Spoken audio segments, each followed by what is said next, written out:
سب کچھ ہو بیوی نہ ہو تو تنہائی کا احساس مار دیتا ہے۔ اس سے ایک اور مطلب نکلتا ہے کہ لباس کے بغیر ایک لمحہ گزارا نہیں۔ سارا دن پانی نہیں پیتے ہیں نا، اب میں بیان میں پانی پی رہا ہوں لیکن 16 گھنٹے تو گزارے ہیں نا، پانی نہیں پیا، کھانا نہیں کھایا، 16 سیکنڈ لباس کے بغیر گزار سکتے ہیں؟ بولو۔ کوئی بھی کمرے میں نہ ہو، تم تنہا ہو، تم کپڑے اتارو تو تم اپنے آپ کو عجیب فیل کرو گے، تم خود اپنے آپ کو چادر میں چھپانے کی کوشش کرو گے۔ ان لباس ایک ایسی زبردست ضرورت ہے بلا دلیل کہ تم تنہا کمرے میں بھی کپڑے اتارو تو تم اپنے آپ کو عجیب سا محسوس کرتے ہو۔ اس سے پتہ چلا کہ بیوی کے بغیر کوئی زندگی نہیں ہے اور خامد کے بغیر عورت کی کوئی زندگی نہیں ہے۔ یہ ہمارا بدبخت معاشرہ ہندی کہ کسی بچی کو طلاق ہو جائے وہ گل سڑ کے مر جاتی، اس کی شادی نہیں ہوتی۔ کوئی جوان بچی بیوہ ہو جائے وہ سسک سسک کے مر جاتی، اس کی شادی نہیں ہوتی۔ کوئی 40-50 سال کا ہو جائے مرد، اس کی بیوی مر جائے، کوئی اس کو لڑکی دینے کے لیے تیار کوئی نہیں۔ اور لباس کا لفظ بتاتا ہے کہ شادی کے بغیر انسان ننگا ہے اور ننگے انسان کا کوئی کہیں بھی گزارا نہیں ہے۔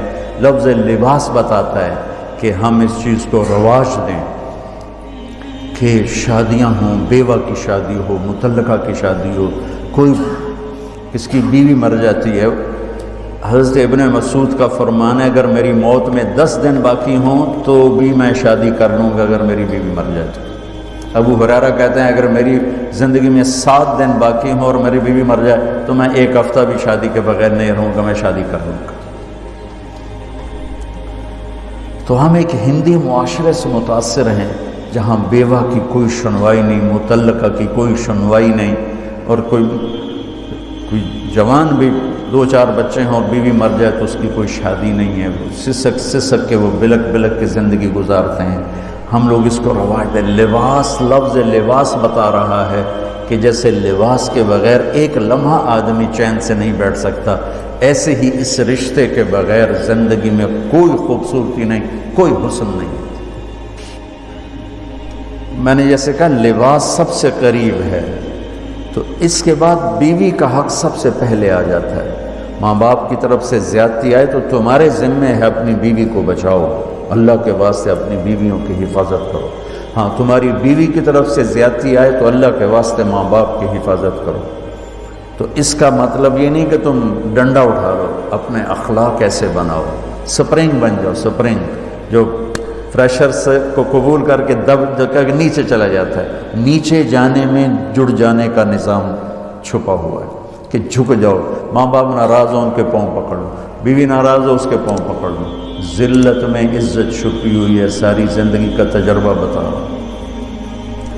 ذلت اللہ کی رضا کے لیے ذلت اٹھانے میں عزت چھپی ہوئی ہے۔ ہن لباس لکم، کتنا ہی مجھے غصہ چڑھا ہو میں اپنے کپڑے پھاڑوں، مجھے غصہ آ گیا میں نے اپنے کرتے پھاڑنے، کسی یہ پاگل تو کرے گا، سمجھدار دوے دا کرتا پھاڑے گا، اپنا نہیں پھاڑے گا۔ اب مجھے بیوی پہ غصہ چڑھ گیا تو میرا لباس ہے، اس کو تار تار کر دوں، گالیاں دوں، تھپڑ ماروں، تو ایسے جیسے میں اپنے کرتے کو پھاڑ رہا اور اپنے کرتے کو تار تار کر رہا۔ بیوی کو غصہ چڑھے تو وہ اپنے کپڑے پھاڑتی ہیں۔ کپڑوں کے لیے کتنے حفاظتی نظام ہیں، الماریاں بنی ہوئی ہیں اور ہینگر بنے ہوئے ہیں، کریز خراب نہ ہو۔ جب پڑھتا تھا نا لاہور تو اسکول میں یا کالج کا میں سب سے خوش لباس لڑکا کہلاتا تھا کہ میں اپنی اسکول سے آ کر نا، اب ہاسٹل میں کوئی استریاں تو ہیں نہیں، نہ ہی کوئی نوکر، تو اپنی پتلون کو ایسے ہاتھوں سے استری کرنا اور کر کے پھر تہ لگانا، پھر سرانے کے نیچے رکھنا پھر اس کے اوپر سونا تاکہ خود بخود استری ہو جائے اور کریز ٹھیک ہو جائے، اور رات کو بالوں کے اوپر رومال باندھنا تاکہ بالوں کی سیٹیں خراب نہ ہو جائیں۔ کیونکہ میں نے بال بنوائے تھے وحید مراد کٹ بال، 2 فلم سٹاروں کا ہیئر کٹ چلا، ایک دلیپ کمار کا، ایک وحید مراد کا۔ تو عام جو تھے نا بال کاٹنے والے، وہ 8 آنے لے کے بال کاٹ دیتے تھے۔ وحید مراد کٹ کے لیے 5 روپے لگتے تھے۔ 5 روپے اس زمانے میں بہت بڑی دولت تھی، جب ڈالر 1 روپے کا تھا۔ 5 ڈالر کتنے ہو گئے ہیں جی؟ 500 سے اوپر ہے۔ تو یوں سمجھو کہ وہ 5 روپے دے کر وحید مراد کٹ بنتا تھا، تو پھر میں وہ اوپر رومال باندھتا تھا کہ سوتے ہوئے میرے بالوں کا ہیئر سٹائل خراب نہ ہو جائے۔ ایک چھوٹا سا بچہ ہے لیکن اپنے لباس کو کیسے حفاظت کر رہا ہے، کریز ٹھیک کر رہا ہے، سرانے کے نیچے رکھ رہا ہے اور اس کو صاف ستھرا رکھ رہا ہے۔ ہم کھاتے ہوئے کیا کرتے ہیں، آگے اگر کپڑے نئے پہنے ہوں تو آستینیں چڑھا لیتے ہیں کہ کہیں کوئی شوربہ کوئی سالن ادھر نہ لگ جائے، ادھر نہ لگ جائے۔ میں جب بھی بیٹھتا ہوں تو میری بیوی کہتی ہے آستینیں چڑھاؤ، آستینیں چڑھاؤ، لگنا چاہے۔ اور آگے ہم کیا کرتے ہیں، تولیہ رکھتے ہیں، نیپکن رکھتے ہیں، رومال رکھتے ہیں۔ بڑے بڑے ہوٹلوں میں جاؤ تو پہلے وہ ساتھ رکھا ہوتا ہے کہ کوئی کھانے کا ذرہ گرے، سالن کا کوئی قطرہ گرے تو آپ کے کپڑے خراب نہ ہوں۔ ہم کیچڑ میں جا رہے ہوں تو ہم اپنے پاؤں گندے کر لیتے ہیں، کپڑے گندے نہیں ہونے دیتے۔ اپنے شلوار اوپر کر لیتے، پتلون اوپر کر لیتے، پاجامہ اوپر کر لیتے۔ تو جب کہیں سے کوئی آنے لگے ایسی ناگواریاں تو اپنے اوپر لے لو، بیوی پہ نہ آنے دو۔ ہم کپڑا بچاتے ہیں یا پاؤں بچاتے ہیں؟ کپڑا بچاتے ہیں، شلوار اوپر ٹانگ لیتے ہیں، کرتے کو یوں سمیٹ لیتے ہیں۔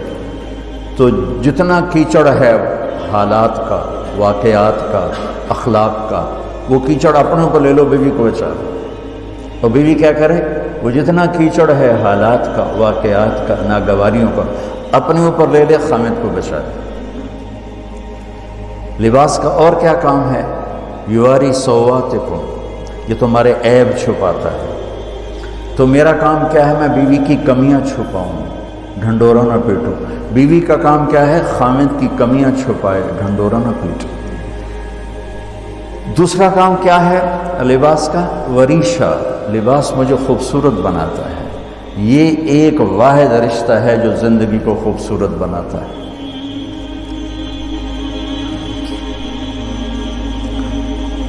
ہن لباس لکم انتم لباس لہن۔ تو لباس کیا کرتا ہے، زیب و زینت۔ لباس کیا کرتا ہے، عیب چھپاتا ہے۔ لباس کیا کرتا ہے، خوبصورت بناتا ہے۔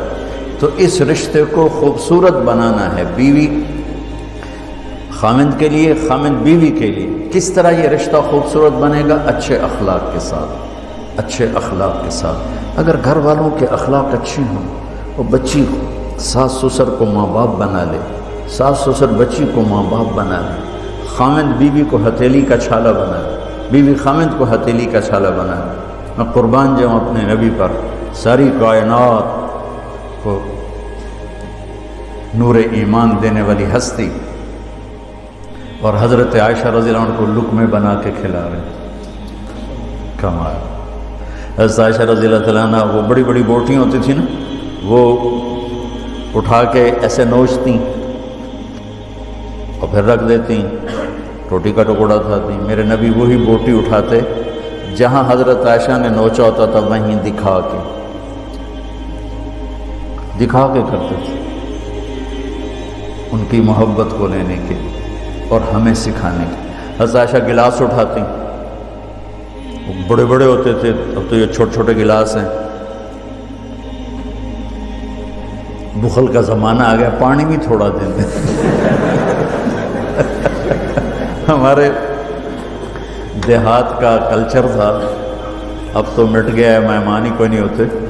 جب کچی سڑکیں ہوتی تھیں اور ذرائع نہیں تھے تو بہت سے مسافر ہمارے ڈیروں میں آ کے رات گزارتے تھے، ہماری پہچان والے نہیں، اجنبی راہگیر، کوئی پہچان والے بھی، لیکن جو بھی تھے، کوئی اپنے ہیں، پہچان والے ہیں، دوست ہیں، مسافر راہگیر ہیں، ان کو رات کو کھانے کے بعد دودھ پلانا یہ ہماری تہذیب تھی کہ جتنے بھی ہیں دیرے میں 15 ہیں، 20 ہیں، 1 ہے، جاؤ بھائی روٹی کھا لی، ہاں دودھ پیوا سارے ہیں۔ جانور بہت زیادہ ہوتے تھے، کھیتی باڑی کم ہوتی تھی، دودھ وافر ہوتا تھا۔ وہ گلاس اتنے بڑے بڑے ہوتے تھے، 3 پاؤ کا گلاس ہوتا تھا۔ تو ایک ہمارے دادے کے زمانے کا نا چاچا لال سنپال، وہ آ گیا دیرے میں، نوکر گیا دودھ پلانے، تو گلاس کو دیکھ کے نوکر سے کہنا پتر میں نہیں پیندا۔ اسا کہا چاچا کیوں نہیں پینا؟ اسا کہا 2 تو ود پیواں تو بے غیرت بنا، تے 2 تے میرا گزارا نہیں جاتا میں نہیں پینا۔ تو حضرت عائشہ رضی اللہ تعالیٰ عنہ گلاس اٹھاتی اور یہ پیا، یہ رکھا۔ میرے نبی اٹھاتے اور جہاں حضرت عائشہ کے ہونٹ لگے ہوتے تھے وہاں ہونٹ رکھ کے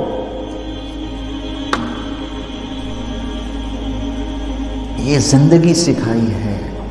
یا عائشو، کیا محبت سے بولا عائشہ نے، یا عائشو، یہ عاشقانہ انداز ہے، محبوبانہ انداز ہے۔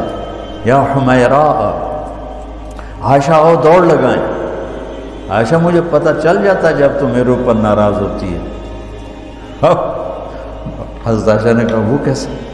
کہ جب تو میرے اوپر ناراض ہوتی ہے نا تو یہ نہیں کہتی مجھے رب محمد کی قسم، تو کہتی مجھے رب ابراہیم کی قسم۔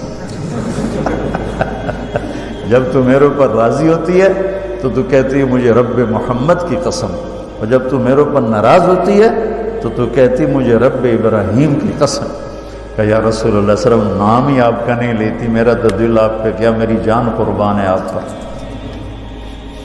عرب کے ماحول میں اظہار عشق عیب تھا بیوی سے، ہاں معشوق سے اظہار عشق ساری شاعری بھری پڑی۔ تم نے شعراء جاہلیت پڑھو یا بعد میں پڑھو، بھری پڑی۔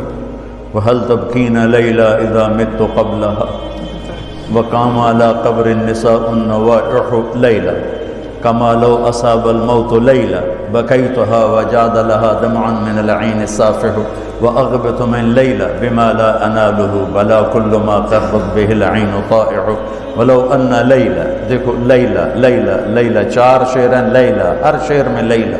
وَلَوْ أَنَّ لَيْلَ الْأُخَيْلِيَّةَ سَلَّمَتْ عَلَيَّ وَدُونِي جَنْدَلٌ وَالصَّفَائِحُ لَسَلَّمْتُ تَسْلِيمَ الْبَشَاشَةِ أَوْ زَقَا إِلَيْهَا صَدًا مِنْ جَانِبِ الْقَبْرِ سَائِحُ۔ وہ بڑے زور شور سے لیلہ لیلہ لیلہ اپنا اشعار میں کہہ رہا ہے، لیکن بیوی سے اظہار عشق عیب، موت۔ اس ماحول میں جس میں بیوی سے اظہار عشق ایک عیب تھا اور معشوق سے اظہار عشق شاعری بھری پڑی ہے۔ ترکت ہوا لیلا وسعد بمعزل، کیا کیا خوبصورت شاعری ہے۔ بے بالشموس الجانحات غواربا، اللہ بساط من الحریر جلاببا حاولنا تفدیتی وخفنا مراقبا فوضعنا ایدیہن فوق ترائب۔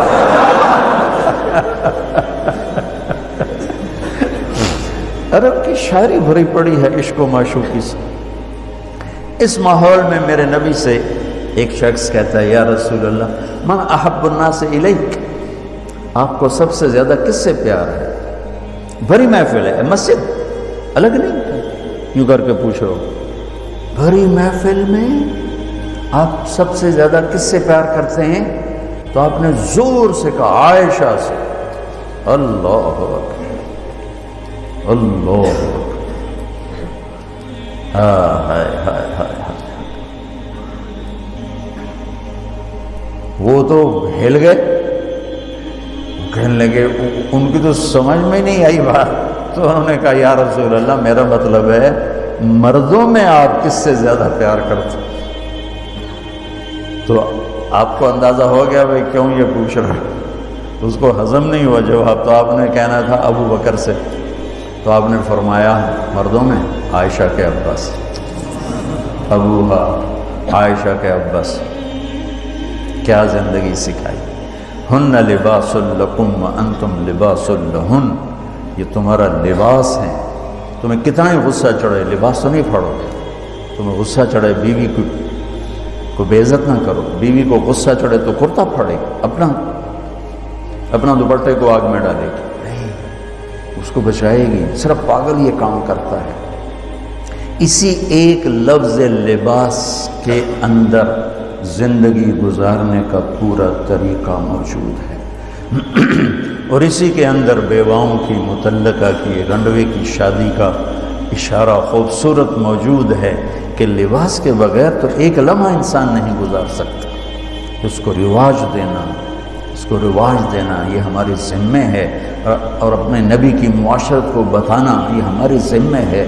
تو ان مسائل میں پڑ گئے جن کا نہ جنت سے تعلق ہے نہ جہنم سے تعلق ہے. الٹا وہ مسائل جس میں زیادہ اختلاف ہے اس میں زیادہ بولنا، زیادہ تقریریں کرنا، اس چیز نے ہمیں اپنی منزل سے بہت دور کر دیا. ہم کھو گئے ہیں، کہیں اور چلے گئے ہیں. تو اس عرب کے ماحول میں میرے نبی نے لباس بنا کے دکھایا. اور صفیہ رضی اللہ تعالیٰ عنہ چھوٹے قد کے تھے، اونٹ پہ سواری کے لیے وہ خود نہیں کر سکتی تھی. آپ نے اپنا گھٹنا آگے کر دیا. حضرت صفیہ نے آپ کے گھٹنے پر پاؤں رکھا اور اس کو زینہ بنا کے آپ نے ان کو اوپر چڑھایا، زینہ بنا کے.